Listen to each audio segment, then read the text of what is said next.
Dobrodošli še z najine strani. Lepo vas je videti v takem številu, lepo je videti, da imate številni že sladoled. To pomeni, da bo prijeten večer. Res v čast mi je biti tu z vami nocoj in v čast mi je sedeti ob izjemni Maji Haderlap. Kot smo že slišali, avtorici težko pričakovanega romana Ženske v temi, ki je izšel precej nedavno. Zdaj, jaz bom povedala samo na kratko. Gre za pripoved o usodi 3 generacij žensk, o usodi neke skupnosti koroških Slovencev, predvsem oziroma tudi pa za pripoved o izgubljenih in pa potem seveda tudi znova najdenih bližinah. Pozdravljeni, Maja. Lep dober večer, pozdravljeni in pozdravljena. Zdaj, začeli bova zelo splošno. Maja, vi ste ena najbolj priznanih slovenskih pisateljic, zdaj to ni laskanje, to je dejstvo. Pod pasom imate tako Prešernovo nagrado oziroma nagrado Prešernovega sklada, kot tudi nagrado Ingeborg Bachmann.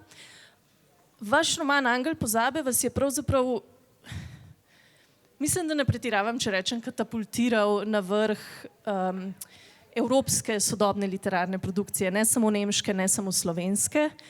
Ampak ko sem vam pred desetletjem v enem od intervjujev dejali, da ste slavna pisateljica, ste nekako odmahnili z roko, češ pisatelj si predvsem ob pisateljski mizi oziroma pisatelj si predvsem za mizo. Pa me zanima zdaj po 10 letih, kako je biti Maja Haderlap pisateljica danes? Podobno kot pred 10 leti. Ne,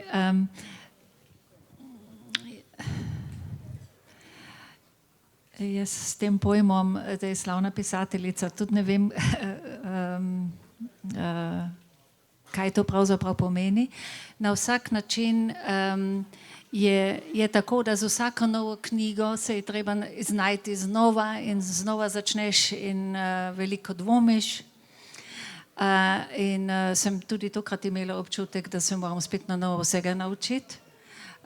Torej, je to relativno, no? Pisateljica sem res ob mizi. Seveda ne samo, jaz sem recimo po tem romanu tudi veliko nastopala in veliko govorila pač v tem širšem prostoru, tako da tudi to spada zraven vedno bolj.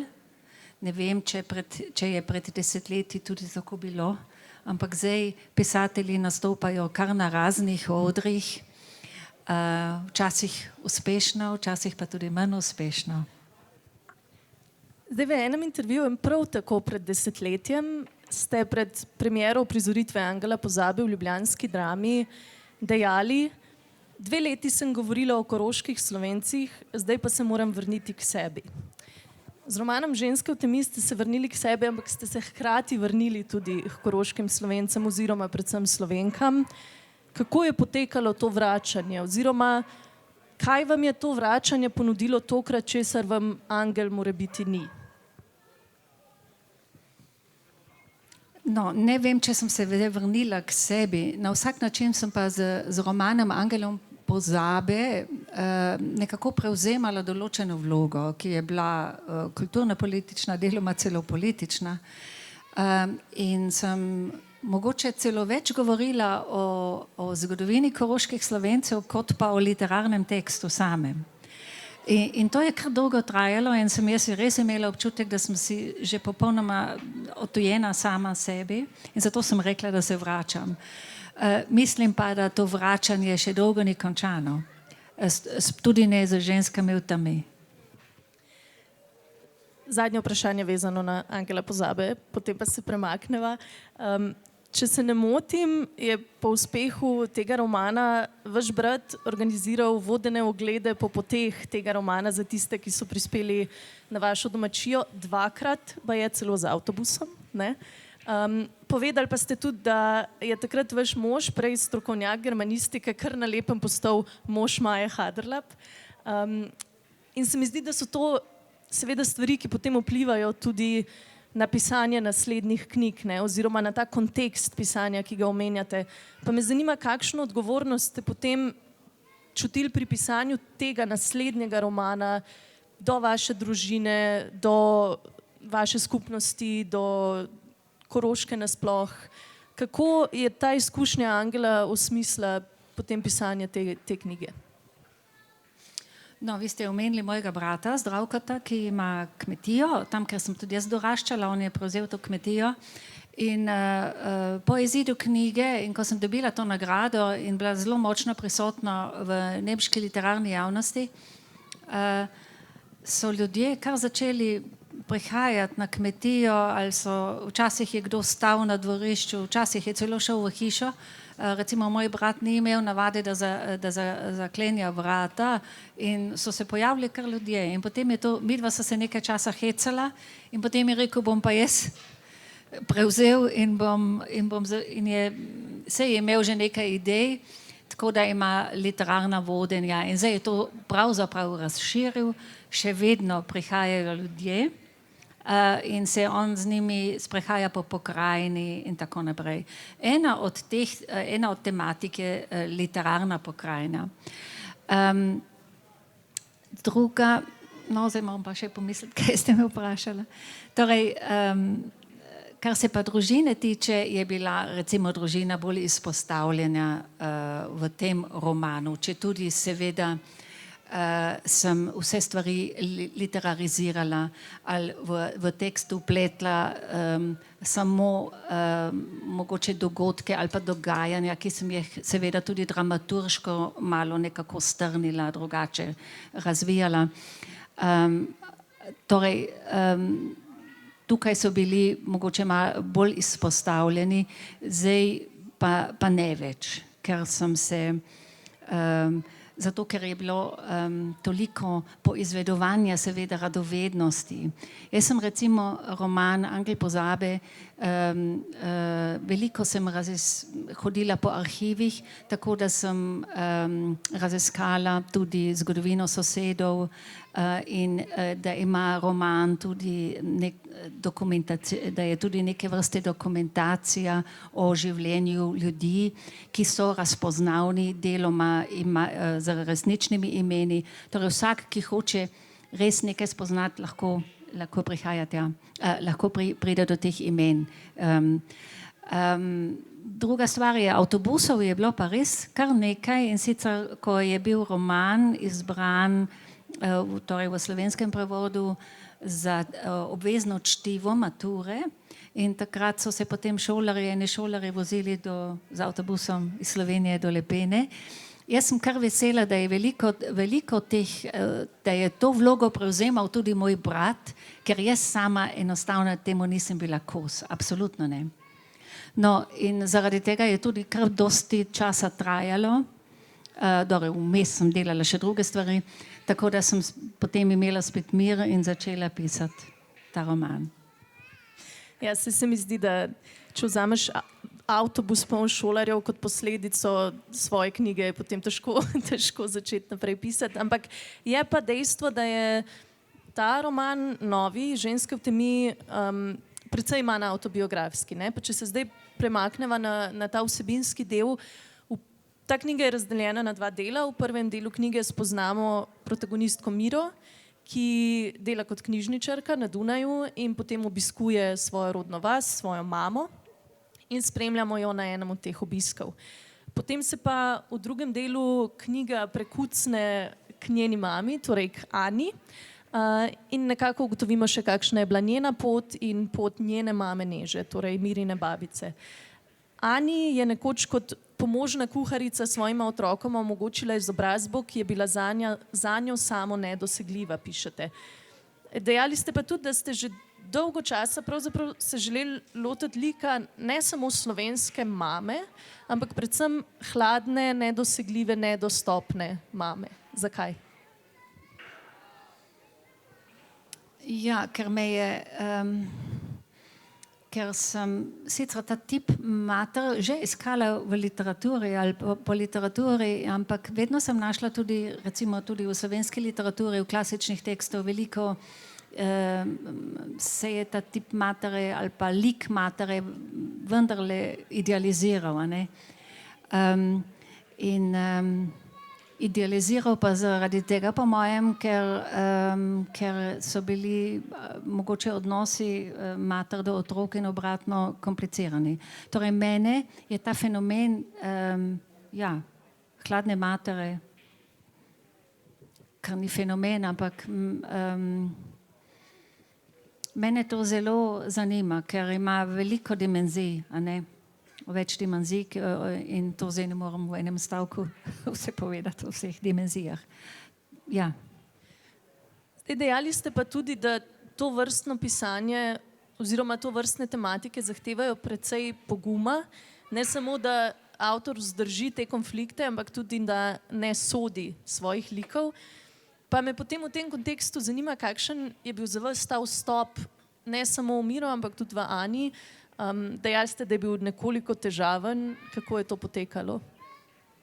No, jaz sem dolgo časa potrebovala, da sem se približala Ani. Ker na začetku, ko sem razmišljala o tem tekstu, je bila Ani v centru te knjige. In sicer lik zelo konzervativne matere, ki je taka, ki se zelo močno oprijema cerkvenih dogam, zelo je dogmatična, ozkosrčna po svoje tudi, trmasta, ni tako empatična. Zdaj, če pa pišeš o človeku, ki nima pravega jezika zase, ne, ki o sebi govori, če govori o sebi, potem samo ponavlja nekakšne fraze, ki jih pač sliši v cerkvi ali pa v družbi ali pa bere v kakšnem časopisu, ampak da bi pa o sebi res kaj povedala, to pa ne zna. Ali pa ne zmore in tudi mogoče nobenega ne zanima. Ne? Meni je bilo zelo težko, ker to utesnjuje seveda tudi pisanje. Jaz pa nisem hotela zdaj pisati o eni taki tesni osebi, zato sem skušala zlesti, tako rekoč, v njeno notranjost in sem se ji približevala z več strani, no, res, 3-4 poskuse sem skoraj imela. In sem hotela pokazati tisto, da znotraj tega lika, da je živahna, ne, da je sicer dogmatična, ampak da vendarle skuša biti odprta, da se trudi in da je tudi ta lik, ki je star in na koncu svojega življenja ta oseba, da ima še vedno občutek, da še nekaj pride in da je vendarle, da se čuti v neki tranziciji, ne bi rekla odpiranja, ampak nekaj bo še, nekaj je še odprto. Tudi za njo, ne, ki ves čas v mislih zaključuje svoje življenje in razmišlja o odnosu do Mire, ki je seveda problematičen. Torej, to sem hotela pokazati in seveda tudi tu in tam, da ima ta ženska tudi humor. Zdaj zapišete tudi, da je predvsem ta prvi del knjige, ne, za Miro pravzaprav neke vrste romanje v notranjost njenega otroštva. In prej sem vas pa vprašala po vračanju, zato ker je pravzaprav Koroška za Miro oziroma hiša njene mame, podobe njenega otroštva, to so neki prostori vračanja, ne? In to zelo dobro in jasno ubesedite, ampak ne gre samo za to, kako se nekdo ali pa kam se nekdo vrača, ampak gre v tem odnosu mama-hči, ki se v tem romanu razpira res čudovito, pravzaprav za vprašanje, ali je mogoče živeti odmaknjeno od nekega zgodovinskega okvira lastne družine ali pa lastnega naroda, pa tudi od odnosov, ki jih podedujemo. Ne? Zakaj se vam je to zdelo v tem času, v tem prostoru tako ključno vprašanje? No, tukaj se verjetno dotikate zdaj lik Mire, a ne, to je hčerka od Ani in jaz pripovedujem njeno zgodbo, torej v prvem delu romana. To me je pa zanimala ta lik asimilirane Korošice. Sicer govori z mamo v slovenskem narečju, ampak se je odjavila iz protesta pravzaprav do mame, se je odjavila od slovenskega pouka, popoldanskega pouka in se je oddaljila tej torej južni Koroški. je pač skušala s tem, da je opuščala jezik, seveda se tudi znebiti ali pa odriniti ali pa odmakniti tiste travme, ki jih je doživljala v otroštvu. In ves čas se je vračala in se na ena stran oddaljevala. Torej, jaz sem srečala in še vedno srečavam, vedno spet recimo ženske, tudi moške, ki mi prepovedujejo to zgodbo odtujevanja, približevanja torej lastni družinski tradiciji. Vsi imajo strah se soočati s to zgodovino, vsi imajo strah, da so potem kar naenkrat se vidijo na drugi strani, na strani, od katere pač bežijo. Ne. To je fenomen asimilacije na Koroškem in asimilacija ima veliko obrazov. Je tako več in mnogoplastna, kot je večplastna tudi identiteta. Torej, vprašanje identitete ni črno-belo in tudi asimilacija ne. To so procesi tako da, ja, tudi tega sem se dotaknila. In podobno kot Ani je tudi ta Mira v enem takem prehajanju. Skuša se odpreti, se približa in spet beži. In jaz sem jo seveda, tako kot Ani, sem jo potem konec koncev pustila z vsemi vprašanji, ampak vendarle bomo videli, kam bo šla. Zdaj, ko govorimo o asimilaciji, zanimivo je tudi to, da se Mira ob vsem tem, ona se vrne domov, tam jo pričakajo seveda ne samo podobe, ampak tudi ljudje njenega otroštva, ne, ali pa mladosti, no. Ampak ob vsem tem, vselej ob vsakem vračanju domov se pa ona pravzaprav bori z dejstvom, da lahko študira oziroma da je imela možnost študirati, da je imela možnost sploh oditi. Saj čuti, zapišete nekakšno krivdo v razmerju do tistih, ki so ostali doma. Njena mama, torej Ani, na drugi strani pa se ob njej čuti nevedno in omejeno. In to je neka ta notranja napetost njunega odnosa, ki se pravzaprav nikoli ne razreši. Ampak zakaj je bilo tako pomembno v to problematiko vpeti tudi to vprašanje ne samo te socialne razslojenosti, ki se potem tu zgodi, ali pa te zmožnosti premika, ampak to vprašanje imenujete to poklicnega dela neizučenih žensk?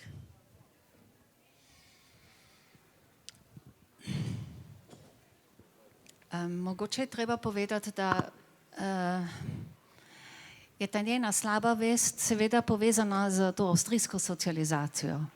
Recimo ljudje, ki so doraščali tukaj v Sloveniji ali Jugoslaviji, zdaj še v komunističnih časih, recimo njihova socializacija je potekala nekoliko drugače, drugačne vsebine so bile v ospredju, drugačni pogledi. Gre pa tukaj za zaprt podeželski prostor na južnem Koroškem, za ta alpski prostor v Avstriji. Avstrijci so podedovali tudi na Koroškem veliko teh hierarhičnih odnosov. Vse je nekako kar tako ostalo v enem 19. stoletju. In ta možnost socialnih sprememb, a ne da si šel iz podeželja ali iz vasi v mesto, je bila v tej tradicionalni slovenski mohorijanski literaturi prikazana vedno kot izdajstvo. Torej, če si zapustil svojo vas, šel drugam, to pomeni, da si se seveda asimiliral, a ne? In da si tako rekoč nekako zapustil tudi narod. To je koroškim Slovencem, mogoče še tudi drugim, šlo nekako v podzavest. Druga stvar pa je, da je ti koraki emancipacije, da otroci z podeželja, z kmetov, delavci grejo v šole, to je v Avstriji kar dolgo časa trajalo. Ker Avstrija ni imela recimo to dogmo, da se bo zdaj, kot je vladala mogoče v komunističnih časih, a ne takrat. To je bilo nekaj drugega. Torej si imel ves čas občutek, da prehajaš res, da zapuščaš prostor in da stopaš v druge prostore, ki med seboj niso več v povezavi. Na Koroškem je to zelo močno, nekako oblikuje po mojem tudi koroško-slovensko podzavest, mogoče zdaj ne več, ampak v starejše generacije, ne vem, jaz sem tako na sredi, da so pač imeli občutek, tudi igro sem jaz še igrala, ko sem nastopala kot otrok na odru Železni kaplji, na društvenem odru, eno tako, a ne, da sin zapusti vas in potem se vrne in je že asimiliran in ga potem strela z jasnega, torej Bog ga pokonča pred enim križem. Torej, to je cela kultura, a ne, ki je grajena. To so liki, ki se nekako potem tako počasi usedajo v človeka in v razmišljanje. In ta Mira seveda s tem ne samo, da iz protesta zapusti slovenščino, torej opušča slovenščino, temveč seveda čuti, da ji nihče od te družine ne sledi več. Da enostavno mora biti sama in gledati, kako sama, in se pač celo življenje, no to tudi opisujem, sicer tako v posameznih stavkih, a ne, kako se trudi. In seveda ima to slabo vest, predvsem takrat, ker da spet prihaja v vas in ta slaba vest ni samo v njej, temveč jo sosedje tako rekoč kažejo, torej so polni nekakšnih očitkov, kaj pa ti hočeš in tako naprej. Torej, jaz mislim, da je tale slaba vest tudi zaradi tega, in ker študira sociologijo, a ne, se hoče pač ukvarjati s tistimi ženskami, ki pač te možnosti niso imele, ki niso šle v šole, in piše tudi diplomsko nalogo, torej magistrsko nalogo, diplomo na to temo, in se pogovarja z ženskami, ki so pač enostavno mogoče zaključile osnovno šolo, pa nič več. Do tega specifičnega konteksta tudi še prideva, me pa prej še zanima, ali pa bi izpostavila, no, eden od genialnih zamahov ali pa potez njunega odnosa se mi zdi tudi to, da seveda Ani ima na nek način občutek, da jo je hči presegla, da ji ne more več slediti, da je ne doseže več, sploh v tem intelektualnem smislu, ne, ampak ta izvrsten obrat znotraj tega je pa pride v nekem trenutku, ko se nenapovedano Ani začne z Miro pogovarjati o njenih klicih z moškimi, ko ji reče, zdaj parafraziram, ko ji reče, jaz sem ves ta čas poslušala vse te tvoje klice z moškimi, kako si se poniževala, kako si govorila, ti bi moral to, ti bi moral ono, jaz ne morem. In potem reče, jaz se nikoli ne bi tako ponižala. Ne? In tukaj potem pokažete na ta razkol med to njuno intelektualno razdaljo, ampak to Anino mogoče pokončnostjo, no? ki pa tukaj presega Miro. Ja, mogoče je res pokončna. Vse ona je po svoje pokončna in v primerjavi z Miro ima tudi identiteto. Če tudi nima jezika zase, se pa čuti, kako bi rekla, čuti pripadnost k slovenski kulturi in se čuti tudi odgovorna za slovensko kulturo. Torej, to je en takšen tipična oseba, bi rekla, na Južnem Koroškem, te tradicionalne ženske ali matere. To sem hotela že pokazati. Če tudi recimo razmišlja o tem, kaj pa bi pripovedovala o sebi, in tukaj zmanjka besed. To je to, ne? Na drugi strani se čuti kot zagovornica slovenske kulture in slovenskega jezika, ampak v bistvu nima besed zase. In to je fenomen te podeželske kulture in teh hierarhij, ki vladajo, ne? Bi rekla tudi tega, kar jezik dopušča, in tisto, kar je razvit jezik, jezik refleksije, etc. In tako naprej. Torej, seveda to kaže tudi kulturo govora, debat, a to eksistira ali pa ne. No? In če se navežem na to, Mira in Ani pač bivata v prostoru, v katerem, kot zapišete, niso nikoli znali s čustvi. Nekakšna zapoved molka je vladala nad vsem, kar bi hotel kdo spontano, sproščeno in odkrito povedati iz srca.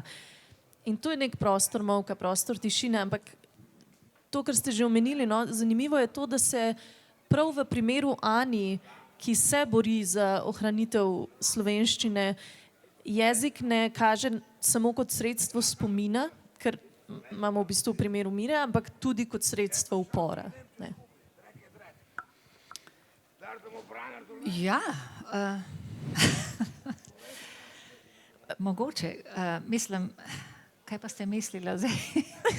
Lahko dodam eno podvprašanje. Samo Rugelj je v zadnji bukli zapisal, da težava upadlega zanimanja za slovensko knjigo izvira iz središča slovenskega jezika, torej Slovenije kot take, ne pa iz njenega zamejstva. Kaj menimo o tem? Ja, že vem, kaj je mogoče mislil, ampak Ani je še generacija, ki je prebirala vse knjige, ki so izhajale zdaj v teh knjižnih darih, letnih knjižnih darih slovenskih ali dvojezičnih založb na Koroškem. No, takrat je bila to Mohorjeva, potem tudi Drava. In pač prebira tiste bolj enostavne, kako bi rekla, ja, večerniško literaturo, ona se je tega naučila. In seveda to je res mogoče tako, da še vedno zelo ceni knjigo. To je pravzaprav danes že nekaj, že skoraj do folklora, ne? Da ceniš knjigo, ker ja, je ta knjižni trg in vse se je že spremenilo, a ne? Zdaj lahko gremo naprej, kaj knjiga še pomeni, a ne? Ja, tukaj so mogoče taki tradicionalni pogledi in tradicionalna pričakovanja na slovensko kulturo. Pa zdaj, ko smo pri jeziku, vi pišete tako v slovenščini kot v nemščini. Kaj vsak od teh jezikov pomeni vam? Kako vas naseljujeta, kako vas spreminjata, kako se je to spreminjalo konec koncev skozi leta, ne, tako v vaši poeziji kot v vaši prozi? Kakšen odnos gojite do te dveh jezikov? Vem, da ste na neki točki dejali, da se nočete več deliti na dva kosa, ne, na slovenskega in na nemškega. Ampak če poskušate samo orisati, ker zagotovo gre za dva ločena odnosa do teh dveh jezikov, ne? Ja in ne. To so, kako bi rekla, to so diskurzi ali pa pogledi na, no recimo bom začela drugače, v teh dvojezičnih prostorih, a ne, to so obmejni prostori, je bilo v zadnjem stoletju nekakšna moda, da so vsi mislili, da se morajo opredeljevati. Če si ti to, potem to ne moreš biti, a ne. To je bilo črno-belo. Tukaj so Slovenci, tam so pa Nemci. In če greš, če se poročiš recimo z enim partnerjem ali partnerico, ki recimo prihaja iz nemške družine, potem to avtomatično pomeni, da se asimiliraš, ne. Torej, vsi ti pogledi na pripadnost so bili in so še vedno črno-beli. In seveda so plod in pa rezultat teh vojn, ki so jih naši predniki doživljali v 20. stoletju. In mi vsi smo podedovali, kako bi rekla, vse te posledice vojne. In vojne imajo ta načrt razsekati ljudi in razsekati družine. To se zdaj vidi tudi v Ukrajini, ki je dvojezična. Eni so izdajalci, oni so Rusi, te so Ukrajinci in tako naprej. To se je delalo pri nas. In se je bojevalo na Koroškem, torej družine so razpadale. Zdaj, takoj si bil izdajalec in tako. Mi imamo vsi v glavah te stare vzorce. Jaz sem pa seveda rasla v mirnem času. Na začetku, torej 70. leta so bila politično na Koroškem, 70., 60. leta zelo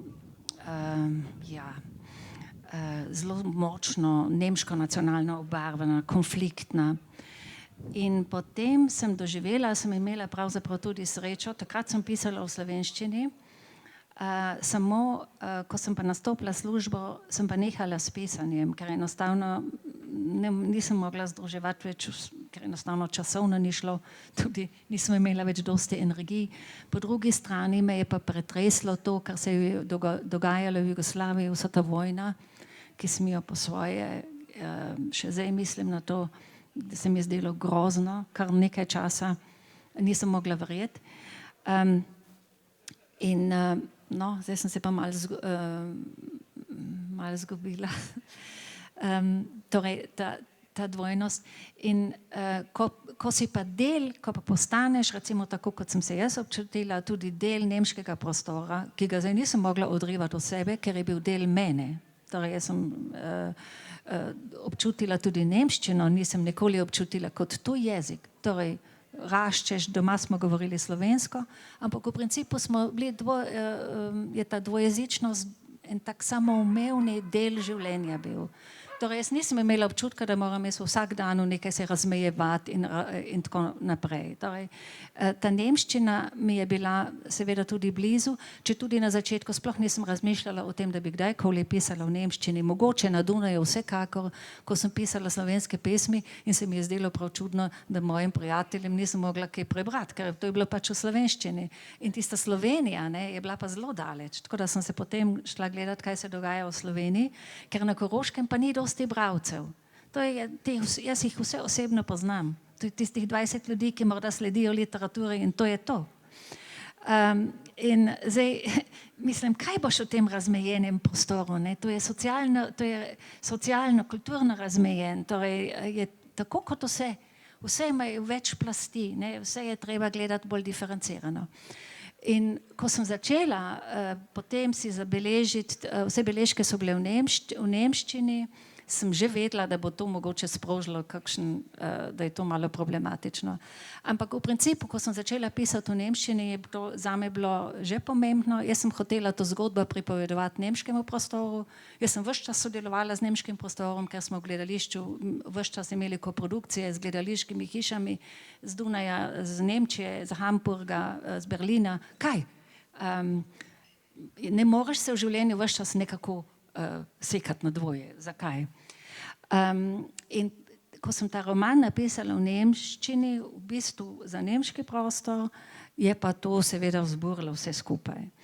Hočem reči, jaz sama v sebi enostavno nisem sprejela in tudi ne sprejemam tega vzorca opredeljevanja, ker se mi zdi, da je to vzorec vojne in konfliktov. S tem prej je obveljalo tako, če se poslužiš nemščine, potem se moraš nujno oddaljiti od slovenščine. Mi še na misel ne pride. Ne? Drugi so mi vedno rekli, ja, pa ti zdaj slovenščino nikoli, ne, mislim. Torej, je vedno to prevladovalo. Če si to, potem ono ne moreš biti. Tako.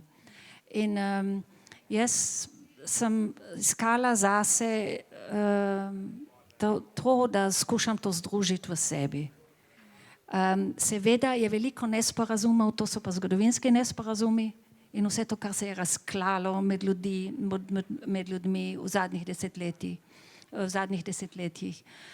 Tudi kar se tiče Slovenije, zame je bila Slovenija vendarle vedno tuja dežela, ker jaz nimam sorodnikov tukaj, nismo zahajali dol, vedno smo, če prideš v Slovenijo, jaz sem takoj, mislim, po mojem koroškem idiomu razpoznavna, ne? Tako da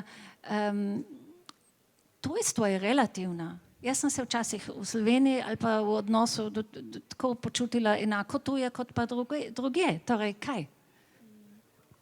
Je pa to morda dober trenutek, da se omeni, da je ta knjiga, tako kot Angel, išla v res vrhunskem prevodu Štefana Weverja in to je morda neka dodatna sreča, ker imamo potem dva vrhunska ustvarjalca v eni knjigi. In pa morda dober trenutek, da se omeni, da je v izvirniku išla pod naslovom oziroma pod vašo skovanko Nachtfrauen. Zdaj v slovenščini je to malo težje prevedljivo, ker bi se prevajalo kot nočne ženske, ne, ker ima pač pri nas neko negativno konotacijo.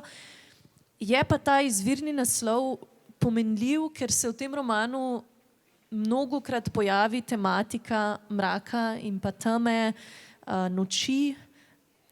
Zakaj, odkot?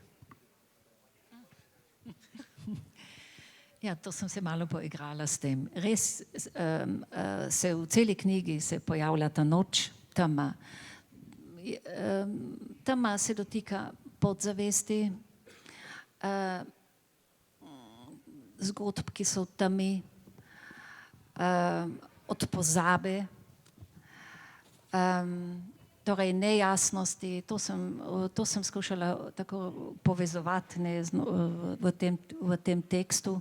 Seveda tudi nepovedane zgodbe, izgubo, vse to je pravzaprav. In seveda tudi, ker na eni strani pač omenim to, da je zgodovina žensk vedno povezana s tistim, tudi s temo, ali pa vse z podzemno, ne? To je nekaj podzemnega, to je del naše evropske človeške kulture, da se ta ženska plat vedno nekako, torej ženska je povezana z mesecem, no tudi vse te asociacije nekako sem vpletla v tekst. In to se mi zdi ključen poudarek tega besedila, ker seveda ne gre zgolj za te 3 generacije žensk, ampak skozi to pripoved potem razkrivate ali pa razgrinjate okoliščine in vzvode, ki te ženske omejujejo, ki jih tišajo, ki jih zadržujejo. Zapišete, da so ženske iz tega okolja, ženske iz tega časa, da so se ravnale po vnaprej določenem, jasno začrtanem ali pa po svoji slabi vesti, brško niso mogle več zadostiti pričakovanjem, ki so jih imeli do njih. Od žensk se vedno zahteva tisto, česar ne morejo do konca izpolniti. Kolikor bliže so idealu sposobne ženske, toliko manj jim verjamemo. Ja. Zakaj se vam je zdelo tako ključno ta kontekst teh utišanih ženskih zgodb izpostaviti tako jasno? Ne? Zakaj pravzaprav izpisati pripoved na način, da se to razgrne tako direktno, seveda tudi preko tega Mirinega študija? No, jaz sem, če gledamo klasično literaturo, literaturo, ki se je pisala v zadnjih desetletjih, 19. stoletje in tako naprej, je malo govora o tem tipu žensk. Ženske sploh, recimo, niso imele toliko možnosti, da pišejo zdaj o sebi, o svoji zgodovini mogoče. Je pa tako, da se meni zdi, da je ta ženska genealogija, da jo premalo zavestno sprejemamo. Ali pa je ne sledimo dosti zavestno, predvsem tudi ženske ne, ker pogled na zgodovino ali pa na razvoj je nekako, skuša biti nekako objektiven ali pa ne, to so taki, v principu pa gre za 2 ali več zgodovin, jaz bi rekla kar za več zgodovin, ampak vsak spol ima svojo zgodbo in ki pa mogoče ni tako zaveščena. To me je zanimalo, ker me je zanimalo tudi, kdaj Mira ponavlja vendarle vzorce, ki jih je nekako podzavestno prevzela od mame, ampak ji ne pomagajo v življenju, obratno, jo delajo nesrečno. Zakaj, kako dolgo ženske potrebujejo, da se zavedajo tega, ne da bi razmišljali o tem, včasih se odločajo popolnoma nerazumljivo. In seveda, jaz tukaj zdaj ne morem razlagati celotnega fenomena, ampak to je tudi nekako ena taka zgodba, ki jo pripovedujem, če tudi ne v ospredju. No. Če se ne motim, se vam je pri tem zdelo ključno, mislim, to je nekako moje branje iz tega, kar je napisano, da pri vsem tem teh žensk pravzaprav nikoli ne pahnete v nek položaj resignacije. Ne? Že sami ste omenili, da se Mira kar naprej nekaj trudi, ampak te ženske so pravzaprav od Neže dalje kar naprej izredno vztrajne, izredno trdožive. Ja, jaz mogoče sem tukaj malo skoraj da idealizirala. Mene te vztrajne ženske zanimajo, ker jih je veliko in so povsod. Ampak zdaj niso take herojke, ki bi ne vem kaj bleščale. Torej včasih enostavno kako bi rekla, tudi jim zmanjka moči, zaidejo in tako naprej, ampak kljub temu se potem spet trudijo. Mene fascinira ta tip žensk, ki ga premalokrat vidim, ki jim sledim v literaturi.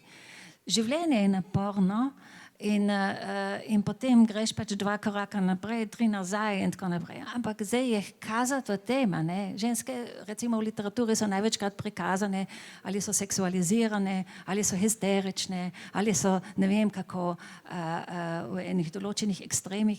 Mene pa veliko bolj zanima ta vztrajnost, ko enkrat ne moreš več, potem si popolnoma scagan, pravimo na Koroškem, in nimaš več ideje, ampak potem spet gre naprej. Torej, sem pa pisala o usodih tistih žensk, ki seveda tudi propadejo, ki jih tudi Mira omenja, ki resignirajo.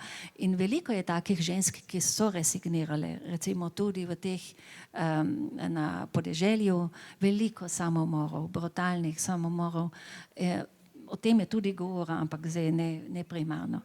Ker jaz mislim, da je ta lik vztrajnosti mogoče idealiziran, ampak jaz verjamem v to, jaz vidim v tem prihodnost.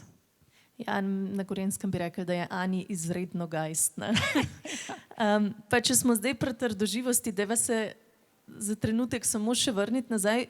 Nekaj smo že povedali, oziroma precej smo že povedali nocoj o skupnosti koroških Slovencev nekoč, pa me zanima, kako na njo gledate danes. Zdaj, pred desetletjem ste dejali, da zapažate nek trend oziroma neko spremembo, nek prehod, da se vse več otrok šola dvojezično, tudi če doma ne govorijo slovensko, da pa slovenščina še vseeno ostaja marginalizirana.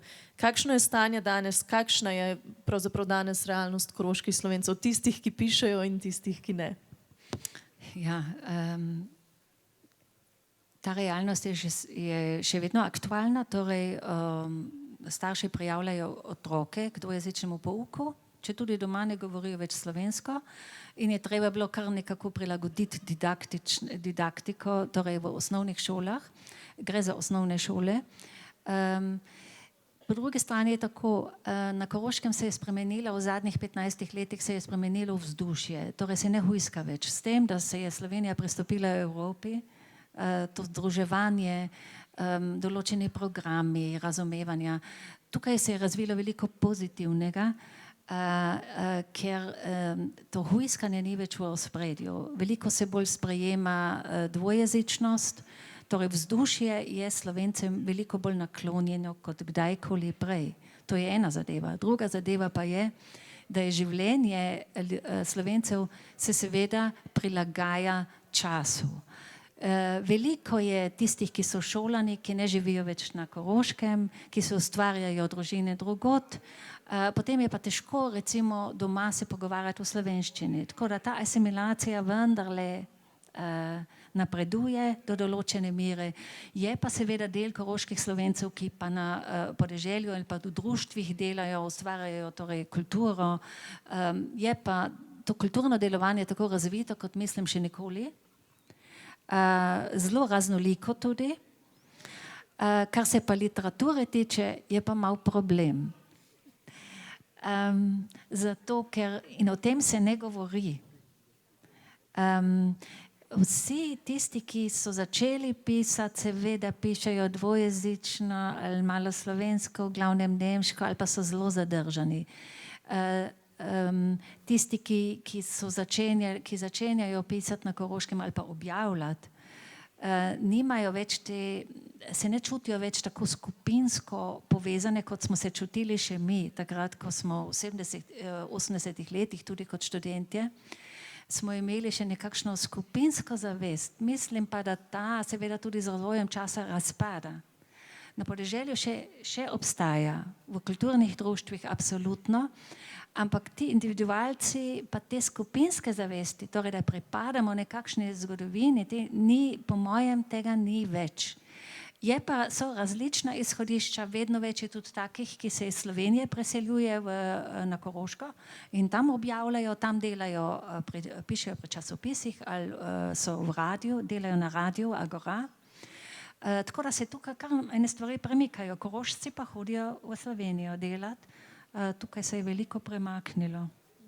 Ampak seveda slovenščina kot manjšinski jezik na Koroškem ali v Margini ni do te mere prodrla naprej, zato ker je vedno bolj individualizirana. Ampak to je pač čas, torej tok časa, ta individualizacija ljudi, a ne?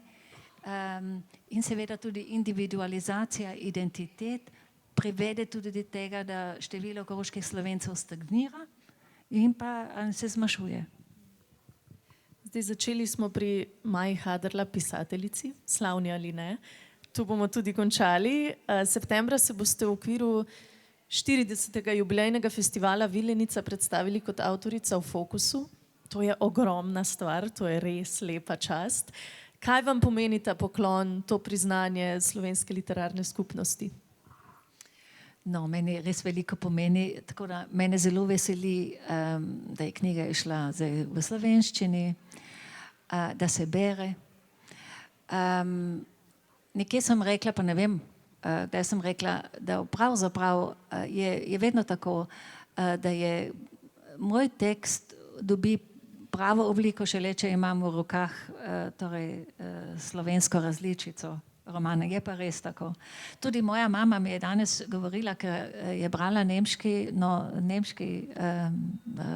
torej tekst, ampak z nemščino ni tako, ne razume, zdaj ga bere v slovenščini, torej je rekla, da je nemško knjigo prebrala 2-krat in imela določene, ni vsega razumela, zdaj pa slovensko bere, ne? In ga razume seveda tudi drugače, a ne? Zelo luštne stvari povedala, tako da sem se morala prav smejati. Ampak podobno čuti kot jaz, da tekst kot takšen zame eksistira v celoti šele, torej nekje globoko v podzavesti bi rekla, če imam v rokah slovensko različico, seveda pa romana ne bi mogla napisati v slovenščini. Ampak kljub temu, no.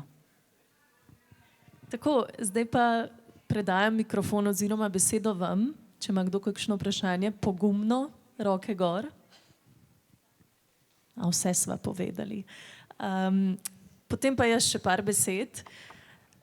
Maja Haderla bo z veseljem podpisovala vse kupe knjig, ki jih boste nakupili v Gogini knjigarni.